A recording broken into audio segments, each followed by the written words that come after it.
আজ আমি আবার এসেছি আপনাদের সামনে কিছু বলার জন্যে। দেখুন, আপনি একটা বানরের সামনে কিছু কলা রাখবেন আর কিছু টাকা রাখবেন। আপনি তখন কি দেখবেন? বানরটা কোনটা বেছে নেবে? বানরটা কিন্তু ওই কলাটাকেই বেছে নেবে। কারণ কারণ সে বানরটি জানে না যে টাকা দিয়ে এর থেকে অনেক বেশি কলা কেনা যায়। আসলে আপনি যদি মানুষকে কাজ এবং ব্যবসা প্রস্তাব করেন, আপনি যদি কাউকে বলেন কোনো কাজ করতে কিংবা কোনো ব্যবসা করার জন্য বলেন, তাহলে তারা কাজ করার সিদ্ধান্ত নেবে। কারণ বেশিরভাগ মানুষ জানেই না যে একটি ব্যবসা বেতনের চেয়ে অনেক বেশি অর্থ উপার্জন করে দিতে পারে।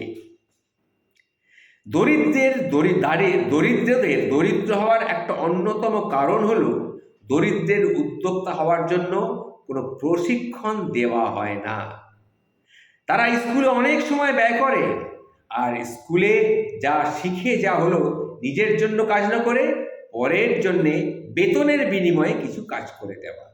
আমাদের বেশিরভাগে আমাদের সেইটাই চিন্তা। আমরা যে আমাদের বাচ্চাদের, আমাদের সন্তানদের লেখাপড়া শেখাচ্ছি, ইংলিশ মিডিয়ামে পড়াচ্ছি, ভালো ভালো দিকে তাদেরকে নিয়ে যাচ্ছে চেষ্টা করছি। কারণ কি? যাতে করে সে একটি ভালো চাকরি পায় এবং ভালো টাকা বেতন হিসেবে পায়। ব্যবসা করার জন্য কিন্তু তাদেরকে আমরা এত লেখাপড়া শেখাচ্ছি না, এটা মাথায় রাখবেন। হ্যাঁ, ওই কিছু কিছু ব্যতিক্রম আছে।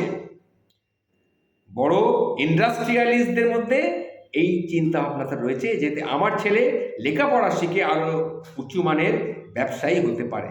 এটা বড় বড় ইন্ডাস্ট্রিয়ালিস্টদের মধ্যে এই মাথাটা এইরকম চিন্তাভাবনা থাকে, কিন্তু আমাদের সাধারণ মানুষের মধ্যে এই চিন্তাটা থাকে না।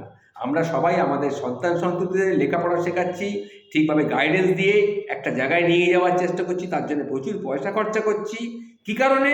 না, যাতে করে সে একটি ভালো চাকরি অন্তত জীবনে জোগাড় করতে পারে।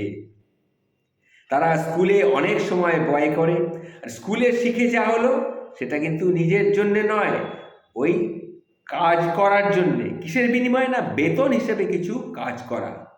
বেতন থেকে ব্যবসায়ী লাভ অনেক বেশি, অনেক ভালো। এটা আমরা অনেকেই জানি, কিন্তু বুঝতে চাই না। আমরা তাৎক্ষণিক কিছু পেতে চাই।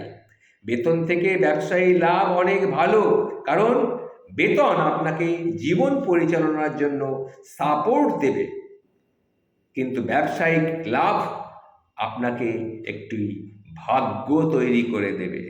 এটা মাথায় রাখবেন। নমস্কার, ভালো থাকবেন।